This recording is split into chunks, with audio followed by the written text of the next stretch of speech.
સર્વ મિત્રોને મારા જય શ્રી કૃષ્ણ રાધે રાધે. સ્વાગત છે તમારું આપણી યુટ્યુબ ચેનલ સનાતન ભક્તિમાં. આજે આપણે પુરુષોત્તમ માસનો 11મો અધ્યાય, જેમાં મેઘાવતીને ભગવાન શંકરનું વરદાન અને શ્રેષ્ઠ દાનની અદ્ભુત કથા વાર્તાનું શ્રવણ કરીશું. સનાતન ધર્મમાં શાસ્ત્રો અને ગ્રંથોમાં સર્વ માસમાં ઉત્તમ માસ જો કોઈ હોય તો એ પુરુષોત્તમ માસ છે, જેને અધિક માસ તરીકે પણ ઓળખવામાં આવે છે. પુરુષોત્તમ માસ દરમિયાન પૂજાપાઠ, દાન અને સત્કર્મોને ખાસ મહત્વપૂર્ણ માનવામાં આવે છે. આ માસ દરમિયાન કરવામાં આવતા દાન પુણ્ય અનંત ગણો પુણ્ય લાવે છે. તેથી લોકો ઉદારતાથી ગરીબોને ભોજન, વસ્ત્રો અને આવશ્યક વસ્તુઓનું દાન કરે છે, જેનાથી ભગવાન વિષ્ણુના આશીર્વાદ સાથે સુખ અને સમૃદ્ધિ મળે છે. આ મહિના દરમિયાન ઓમ નમો ભગવતે વાસુદેવાય મંત્રનો જાપ કરવો, શ્રીમદ ભગવદ્ ગીતાનો પાઠ કરવો અને નદીમાં પવિત્ર સ્નાન કરવાનો વિશેષ મહિમા રહેલો છે. પુરુષોત્તમ માસમાં મહિલાઓ દ્વારા માટીમાંથી બનાવેલી કાંઠા ગોરમાની મૂર્તિ, જેની ભક્તિભાવથી પૂજા અર્ચના કરવામાં આવે છે. મહિલાઓ દ્વારા દરરોજ ગોરમાની પૂજા, આરતી, કથા તેમજ ભજન કીર્તન કરવામાં આવે છે. એક માસ સુધી આ રીતે મહિલાઓ શ્રદ્ધાપૂર્વક હર્ષોલ્લાસથી પુરુષોત્તમ માસની ઉજવણી કરે છે. પુરુષોત્તમ માસના અંતિમ દિવસે ભજન કીર્તન સાથે વાજતે ગાતે ગોરમાને નદીના જળમાં વિસર્જન કરી પુરુષોત્તમ માસની પૂર્ણાહુતિ કરે છે. આમ સૌ કોઈ પુરુષોત્તમ ભગવાનનું વ્રત કરે છે. હવે પુરુષોત્તમ માસનો 11મો અધ્યાય, જેમાં મેઘાવતીને ભગવાન શંકરે આપેલા વરદાન વિશે આ અધ્યાયમાં જાણીશું. સૂત પુરાણી બોલ્યા કે હે મુનિશ્રેષ્ઠો, ઋષિ કન્યા મેઘાવતીએ ભગવાન શંકરની ઉગ્ર તપસ્યા શરૂ કરી દીધી. તેમાં મેઘાવતી જ્યારે સૂર્ય ગ્રીષ્મ ઋતુમાં આવતા તે 5 અગ્નિઓની વચ્ચે બેસતી, હેમંત ઋતુમાં શીતળ જળમાં બેસતી, ત્યારે પાણીમાં ફક્ત પોતાનું મોઢું બહાર રાખતી, ચોમાસામાં જમીન ઉપર દૂર ભાષણ પાથરી શરીરે કંઈ પણ ઓઢ્યા વગર સૂતી, તે આહારમાં ફક્ત સવાર સાંજ ધુમાડો જ લેતી હતી. આ રીતે તેણે 9000 વર્ષ સુધી તપ કર્યું. આટલી ઉગ્ર તપસ્યાથી ભગવાન શંકર મેઘાવતી ઉપર પ્રસન્ન થયા. તેમણે પોતાનું સ્વરૂપ પ્રગટ કરી મેઘાવતીને દર્શન આપ્યા. મેઘાવતી તપને લીધે દુર્બળ થઈ ગઈ હતી, છતાં પણ ભગવાન શંકરના દર્શન માત્રથી તે ઉત્સાહિત થઈ ગઈ. તેનું શરીર અશક્ત થઈ ગયું હતું, છતાં તેમાં શક્તિનો સંચય થયો. તે ઊભી થઈ અને ભગવાન શંકરની પૂજા કરી અને વિનયપૂર્વક સ્તુતિ કરવા લાગી કે હે પાર્વતીપતિ, હે દીનાનાથ, હે ભોળાનાથ, હે શંભુ, આપને નમસ્કાર હો. ચંદ્ર, સૂર્ય, અગ્નિરૂપ, ત્રિનેત્રવાળા, મુંડમાળાવાળા ને ગળે સર્પને ધારણ કરનાર ત્રિશૂળધારી, હે પ્રભુ, મારા તમને નમસ્કાર છે. સંસાર સાગરમાં ડૂબેલા માનવીઓને આપને શરણે આવે છે, તેમ હું પણ આપને શરણે આવી છું. બાણાસુરના સર્જક અને અલર્ક રાજાની મરેલ પત્નીને સજીવન કરનાર નાથ, આપના ગુણ ગાવા દુર્લભ છે. ભક્તોના શત્રુઓનો સંહાર કરનાર, સંસારના આવાગમનનો નાશ કરનાર, જન્મ મરણને હરાવનાર અને એવા આપને વારંવાર નમસ્કાર કરું છું. ભગવાન શંકરે મેઘાવતીની સ્તુતિથી પ્રસન્ન થઈ કહ્યું કે હે તપસ્વિની, તારી જે કંઈ ઈચ્છા હોય તે દર્શાવ. હું તારા ઉપર પ્રસન્ન થયો છું. તું જે માંગે તે આપવા હું તૈયાર થયો છું. ભગવાન શંકરનું આ વચન સાંભળી ઋષિકન્યા બોલી કે હે દીનદયાળુ, જો આપ મારા ઉપર પ્રસન્ન થયા હો તો મને પતિ આપો, પતિ આપો. હું પતિ માગું છું, માટે મને પતિ આપો, પતિ આપો. મારી બીજી કોઈ ઈચ્છા નથી. ત્યારે ભગવાન શંકર તથાસ્તુ બોલ્યા અને કહ્યું કે હે ઋષિક કન્યા, તે 5 વાર પતિની માંગણી કરી છે, તેથી હવે તને 5 પતિ થશે. તેઓ દાનવીર, સૂરવીર અને ધર્મવીર હશે. મેઘાવતી ભગવાન શંકરનું આ વિચિત્ર વરદાન સાંભળી સ્તબ્ધ બની ગઈ. તેણે આ સાંભળી ઘણું દુઃખ થયું. તેણે કહ્યું કે હે કૈલાશપતિ, મેં વરદાનમાં માંગ્યું શું અને આપે આપ્યું શું? એમ એક પતિને 5 પત્ની હોય તેવું તો સાંભળ્યું છે, પણ એક સ્ત્રીને 5 પતિ હોય તેવું મેં ક્યાંય સાંભળ્યું નથી. હું આપને આવું વરદાન ન આપવા વિનંતી કરું છું. ભગવાન શંકરે કહ્યું કે હે ઋષિક કન્યા, હવે મારા વરદાનમાં ફરક નહીં પડે. આ જન્મમાં નહીં તો આવતા જન્મમાં 5 પતિ અવશ્ય થશે. તે મહામુનિ દુર્વાસા ઋષિના આદેશનો અનાદર કર્યો અને પુરુષોત્તમ માસના વ્રતની અવગણના કરી. તેના ફળરૂપે આ બધું બનવા પામ્યું છે. હવેથી કોઈ પણ કાળે પુરુષોત્તમ માસનું તું અપમાન ન કરીશ. અમે દેવો પણ આ માસનું શ્રદ્ધાપૂર્વક વ્રત પૂજન કરીએ છીએ. આમ કહી ભગવાન શંકર અંતર્ધ્યાન થયા. પુરુષોત્તમ મહાત્મયનો મેઘાવતીને ભગવાન શંકરનો વરદાન નામનો 11મો અધ્યાય સંપૂર્ણ. પુરુષોત્તમ માસમાં કહેવામાં આવતી અનેક પવિત્ર કથાઓમાં શ્રેષ્ઠ દાનની વાર્તા ખૂબ જ પ્રસિદ્ધ છે. તેથી આજે આપણે શ્રેષ્ઠ દાનની અદ્ભુત વ્રતકથાનું શ્રવણ કરીશું. બોલો પુરુષોત્તમ ભગવાનની જય. વિજયનગર નગરના રાજા રૂપસેન ઘણા દયાળુ અને પ્રજાવત્સલ હતા. તેમની રાણી તારામતી પણ માયાળુ અને વિવેકી હતી. લગ્ન થયાને ઘણો સમય વીતવા છતાં તેમને એકેય સંતાન પ્રાપ્ત થયું ન હતું. સમય જતાં ઈશ્વરની કૃપાથી પાછલી ઉંમરે રાણીનો ખોળો ભરાયો હતો. તેમને એક પુત્રની પ્રાપ્તિ થઈ. રાજા રાણીનો એકનો એક પુત્ર હોવાથી તે ખૂબ લાડકોડમાં ઉછેરતો હતો. તેની કાળજી રાખવા નોકરો ઘડે પગે તેની સેવામાં હાજર રહેતા હતા. દિવસે ને દિવસે રાજકુમાર મોટો થવા લાગ્યો. રાજકુમારને મોટો થતો જોઈને રાજાનો આનંદ માતો નથી. આમ કરતાં રાજકુમાર 15 વર્ષનો થયો ત્યારે એકાએક તે બીમાર પડી ગયો. તેથી રાજા રાણીને ઘણું દુઃખ થયું. કુંવરને સાજો કરવા માટે રાજાએ દેશ પરદેશથી વૈદ્યોને બોલાવ્યા, જોડી અને ભુવાઓને બોલાવ્યા, પણ કોઈ ઉપાયે કુંવર સાજો થતો નથી. રોગ તો દિવસે ને દિવસે વધવા લાગ્યો.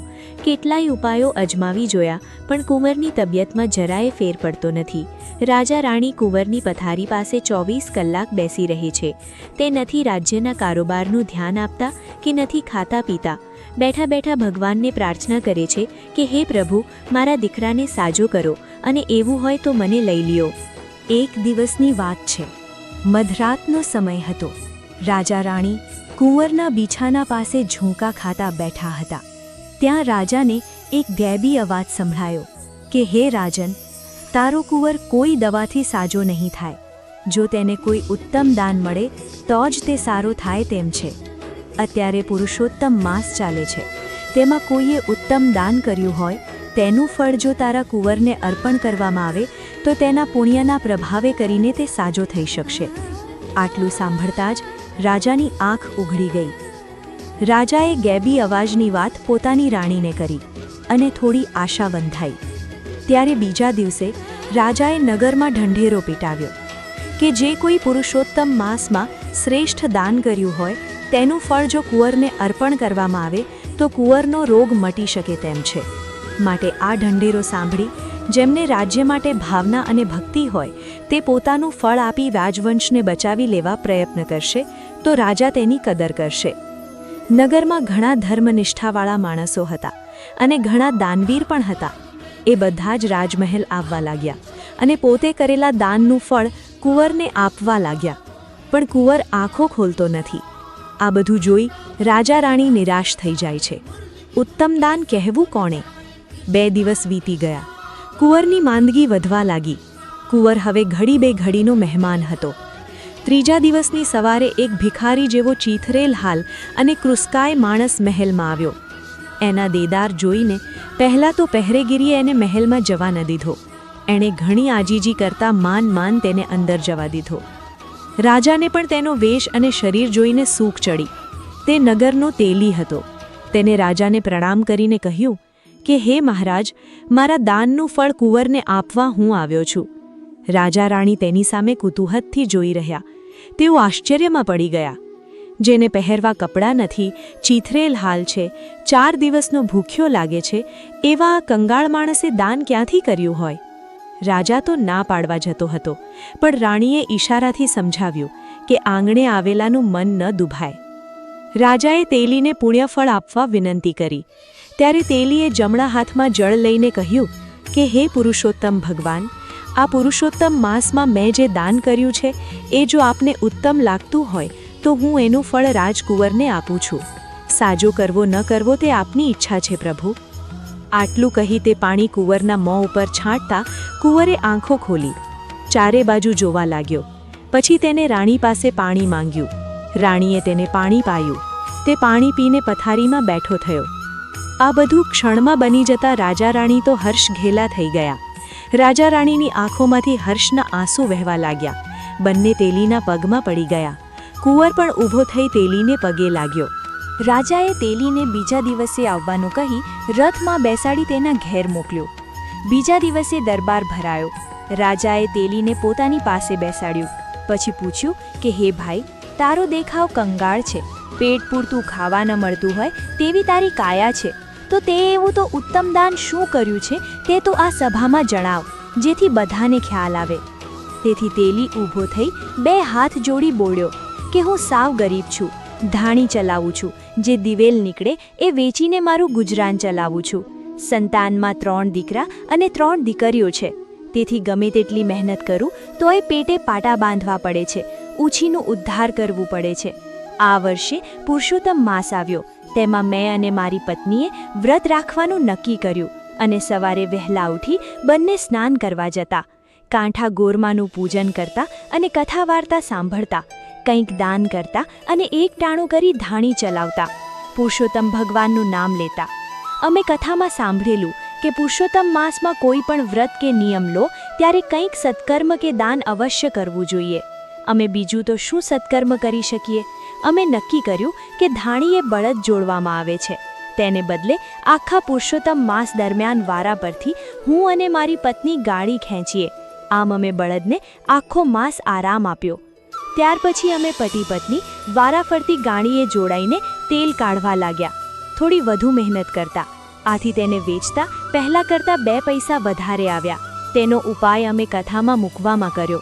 હું અને મારી પત્ની રોજ કથા સાંભળવા જતા ત્યારે બંને 1 પૈસો કથામાં બ્રાહ્મણ આગળ મૂકતા. આવું અમે દરરોજ કરતા. જ્યારે વ્રતની પૂર્ણાહુતિ થઈ ત્યારે છેલ્લે દિવસે પણ અમે ખરી મહેનતની કમાણીના પૈસામાંથી અમારી યથાશક્તિ મુજબ વ્રતનું ઉત્થાપન કર્યું. હે મહારાજ, આ મેં જણાવ્યું તે અમારા વ્રત અને દાનની વાત છે. મેં બળદને મુક્તિ આપી સત્કર્મ કર્યું અને ખરી મહેનતને કમાણીના પૈસાનું દાન કર્યું, તે ઉત્તમ દાન છે. કેમ તે તો પુરુષોત્તમ ભગવાન જાણે, તે મારાથી કમ કહી શકાય. તેલીની વાત પૂરી થતાં જ આકાશવાણી સંભળાઈ કે હે તેલી, તે જે દાન કર્યું છે તે જ શ્રેષ્ઠ દાન છે. ત્યારે આખો દરબાર ચકિત થઈ ગયો. બધા તેલીને પ્રણામ કરી ભાવા બોલવા લાગ્યા. રાજાએ ઊભા થઈ તેલીને 1000 સોના મોહરવાળી થેલી તેના હાથમાં મૂકી થોડા ઘરેણાં અને કિંમતી વસ્ત્રો ભેટ આપ્યા. પુરુષોત્તમ માસમાં શ્રેષ્ઠ દાનના પ્રતાપે તેલીના સર્વ દુઃખો દૂર થયા અને તેનું જીવન સુખમય બન્યું અને રાજમહેલમાં માન સન્માન મળ્યું. હે પુરુષોત્તમ ભગવાન, જેવા તેલીને ફળ્યા તેવા કથા વાંચનાર સાંભળનાર સૌને ફળજો. બોલો પુરુષોત્તમ ભગવાનની જય.